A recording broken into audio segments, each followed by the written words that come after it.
faashinii jedhanii micciiramummaadhaan warra daban malee yookaan dibamanii yoo maraatummaadhaan sammuu dhaban malee hundumtuu uffatee deema nama keessa yoo waan dhabe namni uffannaan dhabu. Mucaanuu mana keessaa qullaa isaa gad baanaan qorra sirkutaaf qommooddaan adabu. Qullaa deemuu baqaaf qoonqoo isaatti hir'isee dhabus liqeeffatee bitata of jibbaatee kan liqii deebisuuf abdii tokko hin qabne garaa laaffifatee kan qabu gaafatee uffata jalaan baatee kan uffannaa malee qullaa isaa deemu meeqamtu jiraate bareedee miidhagee toora namaa seena waan qabu diratee waanuma fokkisaa ammuma miidhagsee nama hawwachiisa. hiyyeessaaf sooressa tarree tokko dhaabee walii wallaalchisa. Dhala namaa hundaaf qullaa isaanii dhoksa hin qabu haxxummaa deegaadhaaf badhaadhaa tarree tokko dhaabee kennaaf walqixxummaa dhibeedhaan qabamee akka numaan taaneef fayyaa qaamaa eega. Bu'aansaa kunillee akka inni hin dhokanne nama hundumaa beeka. Aadaa biyya tokkoo sirriitti mul'isee hordee dhaabachiisa. Hawaasa keessatti walqixxummaa labsee safuu kabachiisa. Uffannaa masaatiin akka qeesii ta'e adda baafnee beekna. Uffannaa masaatiin akka sheekii ta'e adda baasnee beekna. Uffannaa masaatiin barataa barsiisaa adda baafnee beekna. Uffannaa masaatiin yakkamaa poolisii adda baasnee beekna. Uffannaa masaatiin dhibamaaf hakimii adda baasnee beekna. Uffannaa masaatiin amaamotaa mushurraa adda baasnee beekna. Uffannaa masaatiin kan cidharra jiru adda baafnee beekna. Uffannaa masaatiin kan gaddarra jiru adda baasnee beekna. Waan tokkicha miti kumaaf kitiladha faayidaan uffannaa. Yeroof jecha malee dubbii dhabnee miti waan baay'ee dubbanna. Miillaan mataatti dhanna keessanitti warri uffattanii cubbuu isinii ta'a dubbii keenya kana warri tuffattanii. Waan dhala namaatiif baay'ee barbaachisummaan isaas fudhatamuu qabu. Isa hangammaatti nama gammachiisee dorgomaan isaas dhibee kabajamuu qabu. Madaalliidhaan oli tilmaama hin qabu dubbii afaanii qofaan ibsinee hin dandeenyu. Addunyaa kanarraa wanti uffannaa caalu jiratu jedhame nu kanan dhageenyu.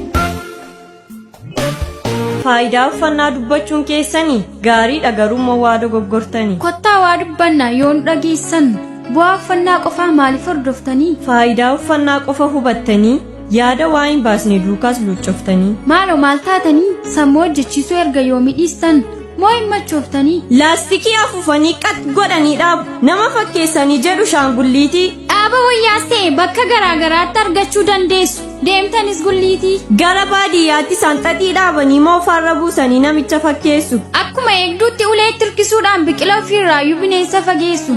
Kunoo muka gogaa lubbuun keessan jirre huccuutti diranii simboo gonfachiisu. Hammam guddaa taanaan qaama ofii caalaatti uffannaa moofa'uuf mirga kabachiisu. Maqaanti uffannaa hin dhaamu ture utuu dhaqni namaa irra hin jiru ta'e. Uffata baafatee qullaa ta'a ture ammatuu gogaan isaa madaa'e walga'ee. Namni nagaan qabu bu'aan dhaqna isaati fayyaa miti taanaan. Faayidaas hin qabu wayyaa mimmiidhagaa kumayyuu qabaannaan. Dhaqni uffannaarra guddaa caaluu qaba wanta falmii hin qabne. Yoo surree bitate bu'aa maalii qabaaf namni miila hin qabne? Jettanii gaddinaa. Kophee koo ciccite maaliin jijjiira? Isinirra kan gaddamuuf kan miilirraa citee lafa ciisu jira. Yaa gowwummaa nama. Maal uffannaa dhabeef waaqa isaatiin oodee aga buusaa bula. Kan boorcimee hojjetee meeqan ishee bitatee ofirraayyuu afuuf mukatti of gaagura. Kan fageessee yaadu arra ishee qabu lilmoodhaan suphatee moo farra buufata. Fayyaanaa jiraatu boorummoo uffannaa isaa lafa kaa'u dhabee hiyyeessa yaafata. Namni fayyaa qabu fiigee ximbiriiree lafa yaade ga'a. Fayyaa hin qabu taanaan boo'ee hirqinfatee ofirra gatta. Nama dhukkubfatee sireerra ciisutti uffannaa itti bituun maalidha bu'aansaa? Baay'inni uffannaa fayyina ta'aaree mooree du'a booda uffata du'aansaa. Kanaaf yaa obbolootaa qaama keessan irra daran caalchitan. Uffannaan faarsina wanta bormoo fe'ee isin irratti dhumuuf iddoo kennitanii uumaa sin aarsinaa. Mee nyaata dhiisaati callisaa ilaalaa dhaqna keessan kana. Jiidhoof keessaaf xeessuun turee goggogee fayyaa keessan gana. Dhaqni nyaata malee bu'aa tokko qabu kanan dagatinaa. Namni nyaatu malee fayyaa ga'an qabu dhaqnan dhaadatinaa. Beekna argineerras namni gabuu oole bifti jijjiirame waan biraa fakkaata. Kana deemuu miti dubbachuu dadhabee quncee jiidhaa ta'ee hirkachuuf waakkata. Gabbinni qaamaatiif miidhaginni dhaqnaa uumamaan jiraatus nyaatumarraa madda. Guyyaa 3 tokkoof utuu nyaata dhiisee gogaansaa shunturee ta'a uumama madda. Kanaaf qaama dursee kan faarfamuu qabu nyaatadha hubadhaa. Jiruu keenya keessaa kamtu kamiin caalaa hubannaan dubbadhaa. Callistanii dhuma sana kana caala kana sana caala mee jechuu dhiisaati. Akkam akka caalu nyaati dhagna keenya caljettanii miti yaadaa bal'isaati. Dhibee daawaa dhabee du'aaf harka laateen namni yoo fajaju. Ogeessonni fayyaa akka furmaataatti nyaata nama jaju. Saayinsiin fayyaallee bal'inaan dubbata faayidaalee nyaataa. Ijaarsa qaamaatiif bu'uura akka ta'an hin beektanii laata. Durumaan hundaa'e nyaati suusii miti yookaan araada biraa. Waaqumatu kaa'e jannata keessatti dhaloota addaamirraa. Nyaachuudhaaf jiraattu moo jiraachuudhaaf nyaattu?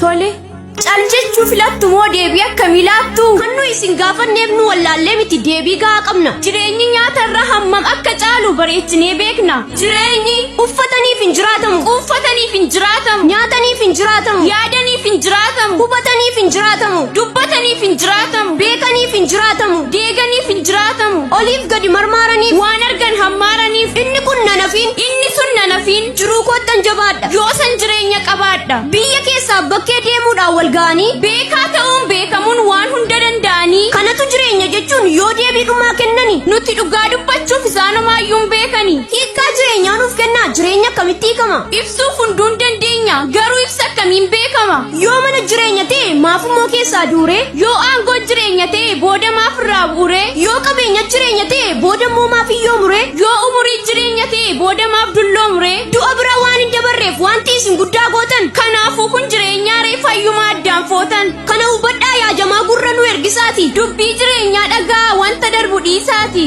Yoo isiniif gale dhugicha dhugaa ba'a, isa jireenya ta'e nama hundaa biraan ga'a.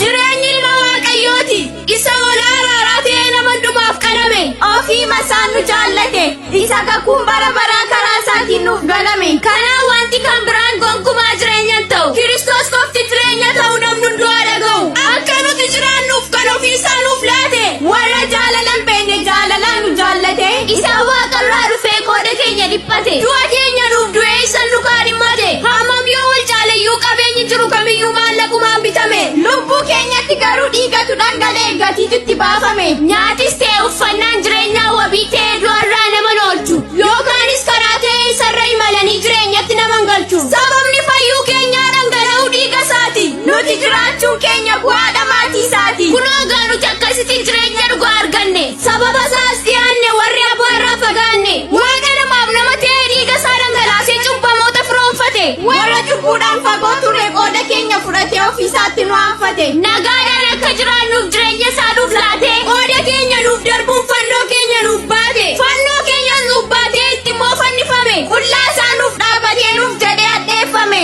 Lubbuu keenyaaf lubbuu laatee du'a lubbuu nu oolfate, si'ool keessaa nu baafatee cubbuu jalaa nu oolfate. Akkas kunoo jireenyi kan bara baraan jiraatamu, miti kan yeroo fadeeffamee takka turee dagatamu. Warra cubbuun dararamnee gaaddiduu du'aa jala daaddisnu, tolootatti lakkaa'amnee mutuma sagadisiisnu, wanta seeraan nurraa barbaadu isa nutti toliisana. Fannoo irratti cinqaarsuudhaan nuuf laate jireenya kana. Inni ofiisaatii qulqulluudha, isa mudaa tokkollee hin qabne, isa ofiisaa nuuf laateedha nuti akka jireenya hin namne. Hoolaa araaraa nuuf ta'e isa nuuf abbaa walitti araarse, waanjoo nurraa lafa kaa'e golgaa cubbuu tarsaase, dhagaa mataa golee qajeelchu, kan tooratti nama galchu, nuuf cubbamaa ta'e malee inni luba lubootaati. Lafa kanaaf waaqa irratti isa mootii moototaati. Jireenyi ilma Waaqayyooti, waaqa waaqarraa dhufe, kan bara baraan jiraatu mootummaa isaas itti fufee, bara baraan jiraata jireenya immoo ofii masaati. Gonkumaa biraan ga'amu barri jireenya isaati.